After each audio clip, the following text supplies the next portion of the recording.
Hey everyone, Brian here from the Protocase team. In this Proto Tech Tip, I'm going to give you some tips on mounting parts inside of your assembly.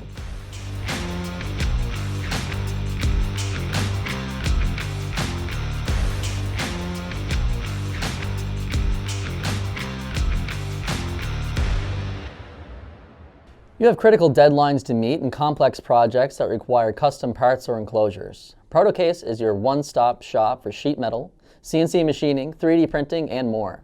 Our timelines are really fast, 2 to 3 days, because we know that you don't have time to waste when you're problem solving and innovating. When it comes to sheet metal design, there are many factors to consider. How will you arrange your parts to maximize space?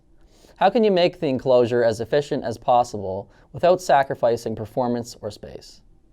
How does the enclosure or parts assemble together? Luckily, we have a team of highly experienced members who can help you solve these issues. For today's video, I want to specifically focus on how to mount parts or components inside of your assembly. One of the first most important steps in laying out your design is to determine how the parts will assemble. Do they need to be accessible from the outside? Can they be installed once and permanently left in that position? How often will the parts need to be removed? These are all questions that factor into your design in order to determine where and how to place your components. Here's a great example.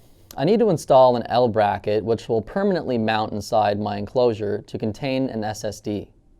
For the intention of this video, let's say the bracket never has to be removed. If that is the case, I would opt for either a welded or a riveted bracket. These are more permanent means for mounting a bracket, especially welding. Rivets are technically not permanent, but they are much more difficult to remove compared to self-clenching fasteners. We've covered rivets and welding in other Proto Tech Tip videos, which we've got linked below in the description. However, if I wanted to swap out this bracket in the future, I would opt for self-clenching fasteners. A great way to mount this style of bracket would be to place a small self-clenching stud that protrudes inside the base and clearance holes on the bracket for it to fit over top. Once the bracket is placed, then you simply fasten a couple hex nuts on and you're good to go. This is the perfect example of future-proofing your design so you're not backed into any corners when it comes to upgrading or replacing. Another example I would like to go over uses one of our most popular enclosure styles, the rack mount. Let's say you want to be able to gain access to the inside of the enclosures without physically removing it from the rack. In this case, a perfect way to do this would be to install self-clenching nuts on the inside of the chassis, with mounting screws that fasten from the outside of the front panel. This way you can simply screw off the front panel and access the inside of the enclosure without actually removing it from the rack. If you did not need to access the inside of the rack mount from the front, then a very popular way of mounting this would be to use self-clenching studs that mount using a hex nut on the inside of the chassis. This would mean that you need to actually remove the rack to remove the cover, and then gain access to the inside. So to recap, there are a lot of different ways to mount parts or components in your design. It all comes down to the intent and nature of your design.